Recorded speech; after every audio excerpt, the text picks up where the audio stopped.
And we're live. Welcome back, guys. Today we are about, what is it, about 27 hours until the NFL draft kicks off. And I figured I'd make one more video before, and this is going to be my top 100 big board. I put this together over the last few days.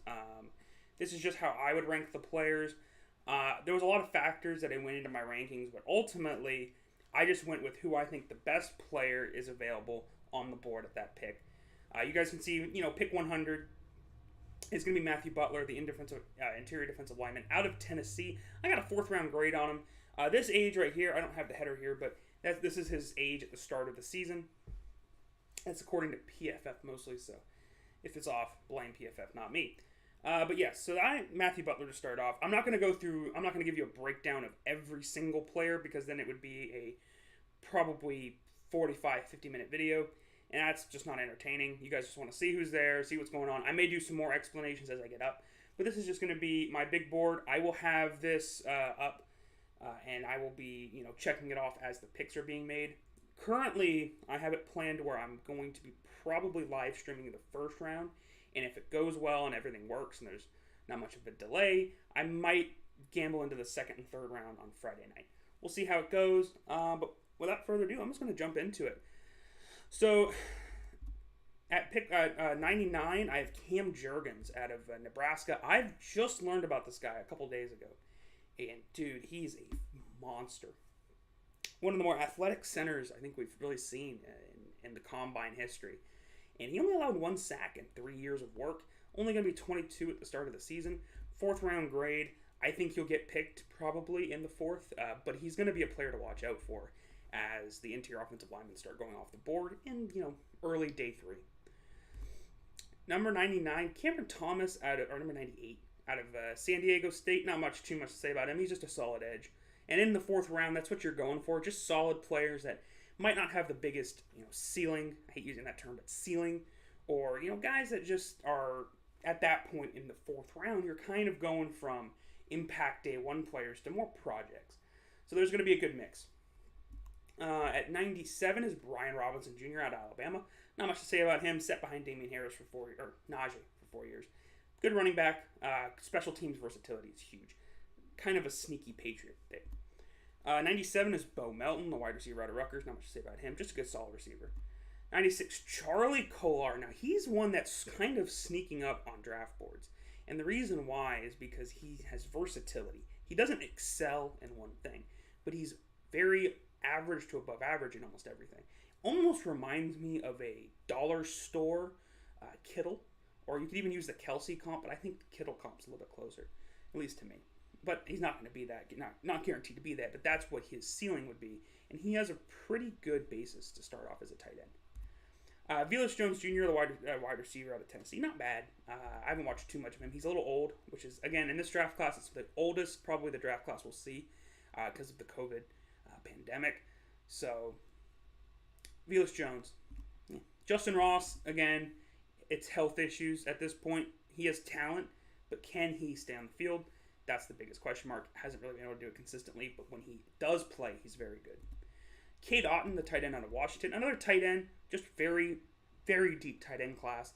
I could see people having up to like 8 to 10 tight ends in their top 100. Not me personally, but because I think tight ends is one of those things that's so hard to develop. It's just hard to pick. And putting them in the top 100 is because you don't get immediate impact out of tight ends unless they're a Kyle Pitts generation guy. JoJo Damon. He's played every position, I think, for Nebraska beside, defensive lineman. He can play safety. He's a former safety, played linebacker. Again, the age, biggest concern. But for a team that needs an immediate impact guy, JoJo Damon might be that dude. Brian Cook, the safety out of Cincinnati.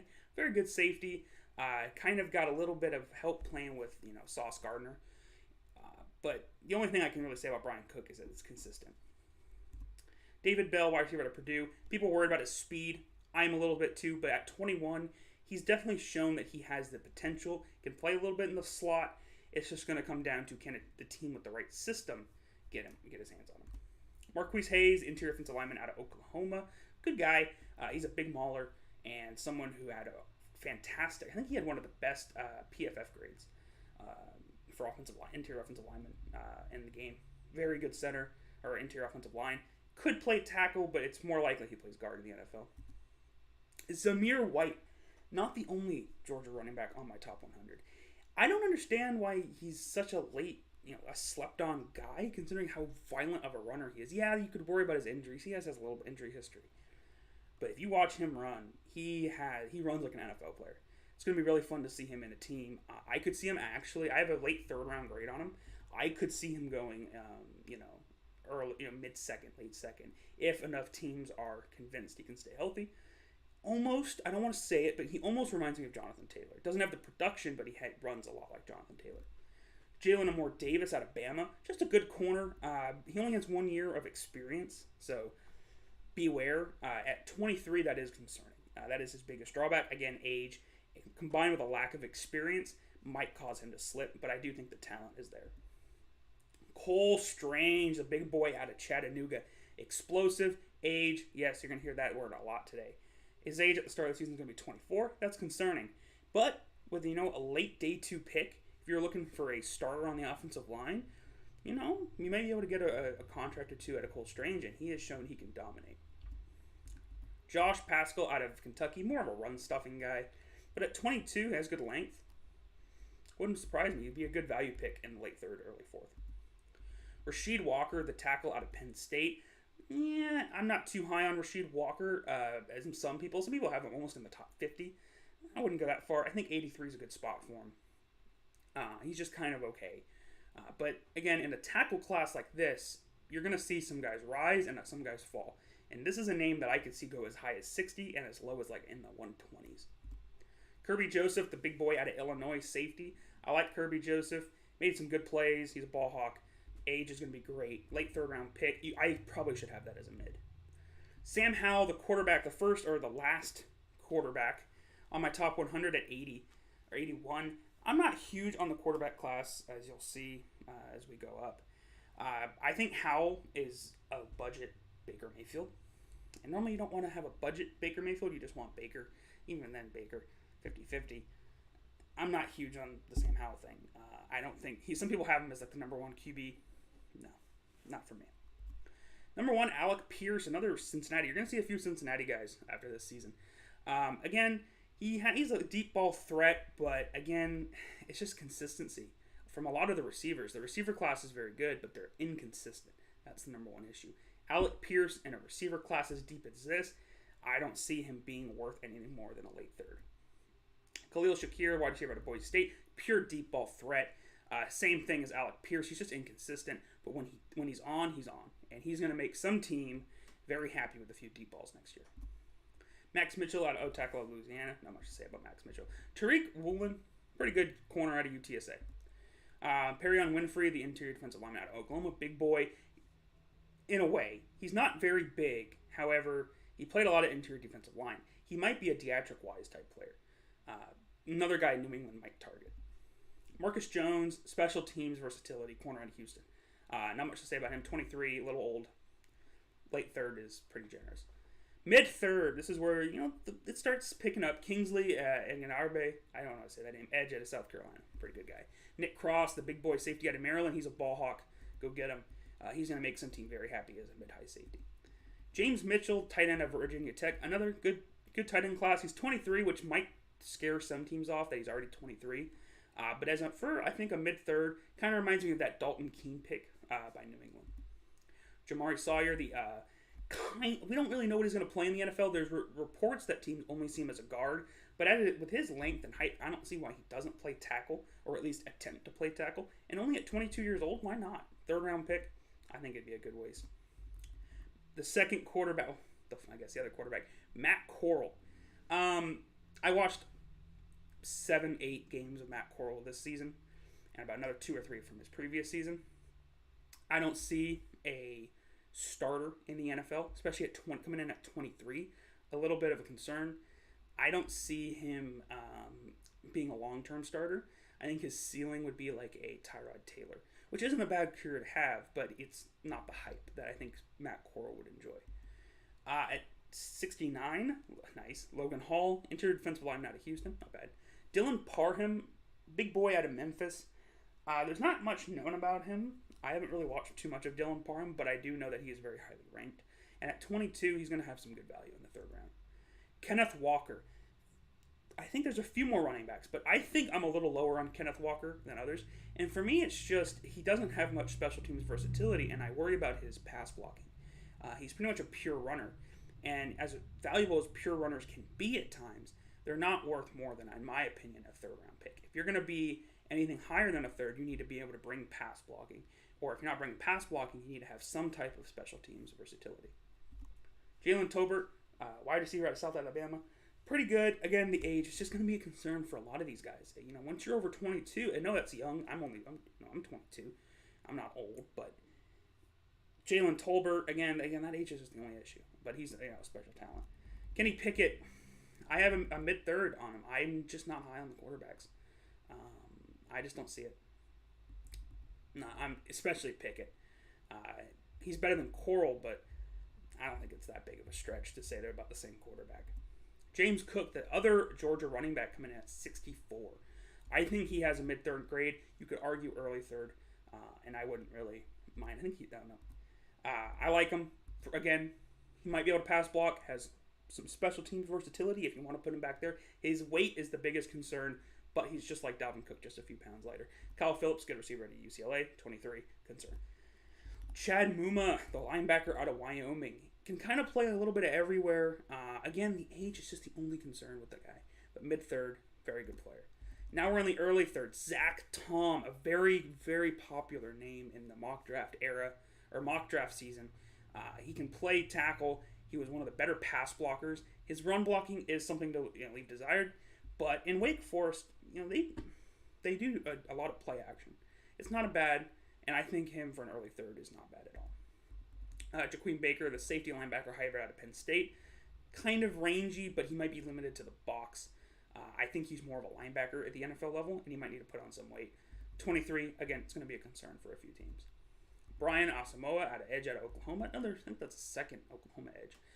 Very quick. That's what I know about him. He's just very quick. I don't think he had the production. I think I might be confusing him with the other one. But both Oklahoma edge rushers are very good. Greg Dulcich. I'm not even going to try to pronounce it. The tight end at UCLA, 22, tall, athletic, what you want in an early third round tight end. Christian Harris, the linebacker out of Alabama, kind of a weird. He's not a edge rusher. He's not a cover linebacker. It's just weird. We're not entirely sure what he's going to be. There was the Micah Parsons talk like a few months ago, and then that kind of died down when his coverage stats were abysmal. He needs to learn how to cover if he wants to play more than one down in the NFL. Currently, he reminds me a lot of Anfree Jennings, and that's not a very good comp to have. Tyler Smith, offensive tackle out of Tulsa. I'm not high on Tyler Smith nearly as much as a lot. People have a first-round grade on him. I don't see it. He's young and lengthy, but a lot to go at Tulsa. Zion McCollum, one of the biggest risers of the combine. I think he was a 100 percentile athlete. Phenomenal combine. He's rangy. He's an outside corner. Has some slot versatility if needed. I don't think he can play safety. Not a hard enough hitter. But he's the 55th best player in the class. I think he's getting underrated despite being a high riser. Breece Hall, Iowa State running back. I like Breece Hall. Only issue is some people have a first round grade on him. He's not a first round running back. Again, I don't know if he's going to bring much of the pass blocking versatility that I look for. And I don't think he's really going to be able to play special teams. Again, he's a pure runner. Just a little bit better than Kenneth Walker, in my opinion. And now we're in the second round, and the last second round guy I had was Desmond Ritter, the quarterback out of Cincinnati. Again, man, I think Ritter has a case to be the best quarterback in this class. Again, he's proven he's a winner. It's just I think he should have came out last season when the quarterback hype was a little bit higher. I think he would have been a first round pick in last year's draft. Hot take. But he's a good quarterback. I think he has potential to be a 6-year starter. Kellen Deitch, the offensive tackle at Arizona State. Age, biggest concern, but he has the talent and he is a mauler. I love him. Trey McBride, tight end out of Colorado State. Very good tight end. Colorado State, I don't know why. I think they have like 2 or 3 players in this top 100. Late second round. Nick Bonito, the edge. There's the other edge out of Oklahoma. I forget which one's which, so I'm not going to say anything about Nick Bonito, but I think when I was doing this, I think I looked it up. Kyler Gordon, 49. Very good corner out of Washington. Good age. We're starting to get back into the 22s and hopefully the 21s eventually. Late second round pick. Good corner out of Washington. Drake London. Now, this might be the hottest take I have. I have a late second round grade on Drake London. And let me explain why. I do not think he has the separation ability to play long term in the NFL. I hope he does. I hope he proves me wrong, makes me look like the biggest dumbass, and has a 12-year career. I would love that. I don't see it. Yes, you're going to say Patriots fan, N'Keal Harry hate. Yeah, you know what? Okay, fine, you can have it. I just don't see it out of Drake London at all. He has a potential to be a top 10 pick, and I just boggles my mind. Drake Jackson, his teammate at USC, very good edge rusher. The only issue is, can he stay healthy and can he get productive? 21 years old, it's worth a late second round pick. Jelani Woods, the other big riser, he might be my tight end one. And here's why. My dog walks into the room. I apologize. Very good tight end, is athletic monster, the most athletic tight end that's ever graded at the combine. We've seen a lot of those in this draft. The only issue with Jelani Woods, his production was, not bad, not good. Late second round pick, it's a flyer, it's a risk, but if it pays off, you have a, dollar store Kyle Pitts. Jahan Dotson, wide receiver at Penn State. Some people have him as almost a early second, late first. I'm not that far on him, but I do like Jahan Dotson. Has some slot versatility. Quay Walker, the linebacker out of Georgia. He's getting first round hype coming up to the draft. I don't see it. There's rumors that he could be New England's pick at 21. I wouldn't be very happy with that. We'd have to see, but I think for me, it's just I don't think he had the range that I would like to see out of a Georgia linebacker. Malik Willis, this is QB1 for me. A mid-second round grade. I'm sorry. I think Malik Willis is going to be a 7-year starter in the NFL. I don't think he's going to make any Pro Bowls, personally. And I don't see him making any All-Pro teams. I think it just comes down to, can he develop? If he doesn't, he's out of the league. I hope he does. Again, like anyone I say anything bad about, I don't grade as high. I hope they succeed. But Malik Willis, for me, is only the 43rd best player in this draft. Abraham Lucas, big boy tackle out of Washington State. He knows how to play the position. Dominant guy. Someone you want on their team. Arnold I'm not going to pronounce that. Good edge rusher out of Penn State. Not much more to say about that. 23 is a concern. Christian Watson, the wide receiver out of North Dakota State. I love Christian Watson. He may be my 40th best player, but he has the potential to be a top 10 wide receiver. His floor is there, but I really love his potential. I think he's, his range, his athleticism. But what really helps, I think, most with Christian Watson is people say he has a drop issue. I think it's overblown. And I think the only real complaint is, he played against the FCS teams. I don't care. D2, I don't care. Give me some Christian Watson love. Round 2. I love it. Trey Anderson, the linebacker on Montana State, another 100 percentile athlete. Very good, rangy linebacker. Has some safety versatility if you want to play him back there. I don't think that's where he fits. I think he's a pure linebacker as a cover backer, and he's the best cover backer, I think, in this one, beside Devin Lloyd and Nakobe Dean. Boye Mafe, the edge out of Minnesota. Age is the only concern, but I think worth a mid-second rounder. Leo Chanal, the linebacker out of Wisconsin. He's not a pure cover. He can also blitz a lot, and I like that versatility. That's why I have him a little bit over Trey Anderson. But really, if you say either or, go to the Patriots, I'd be happy with both of these guys. Travis Jones, the big boy out of Connecticut, getting some first round, name floating. I don't know. Again, in this draft, anyone I think over pick 45 at this point off can be a first round pick. I don't have them graded as a first round pick, but that's how weird this draft class is going to be. 36, George Karlaftis. This is the second guy that a lot of people have as a lock first round pick. I don't see it. He doesn't have that go-to pass rush move, and he's not a good run stuffer. It's really banking on him developing another pass rushing move and hoping and praying that his physicals can carry him long enough to last in the NFL. I don't see it. I don't see a first round player when I watch George Karlaftis. Roger McCreary, the corner out of Auburn, someone I considered giving a first round grade, but then I watched a little bit more and I kind of toned it back. Consistency is a worry, but his age is nice. Traylon Burks, the wide receiver out of Arkansas. Another one kind of like Drake London, but the difference between him and Drake London is Burks can actually get some type of separation. He's not purely a jump ball. We saw that last season at Arkansas. Lewis Seam, the safety out of Georgia, rangy, going to play a lot of single high safety in the NFL. It's going to make a lot of teams very happy. Bernard Raymond, the tackle out of Central Michigan, age concern. I think he was a converted guard. I don't know. Now we're in the earlies. Pick 30. As you guys notice, I have less than 32 first-round graded players. It's weird. I think last year I had 40. John Mechie. I love him. I hope it goes to New England. Jalen Petre, the corner out of Baylor. Very good player. Age is the only concern. Sky Moore, wide receiver to Michigan. He's a young guy. Slot. But a slot receiver, it's kind of concerning to take one in the first round. I think early second is kind of where he goes. David Ojabo, it crushes me to see Ojabo as an early second, but that injury scare really concerns me and a lot of other teams. If he can get back to being fully healthy, in my opinion, he's a dark horse to be the best edge rusher in this class. Book it. Jermaine Johnson, edge out of Florida State. He's Ojabo, but healthy. He's getting some first round name floating around, and it wouldn't shock me. I have him graded as the 26th best player in the class. Devin Lloyd at 25. Very good linebacker out of Utah.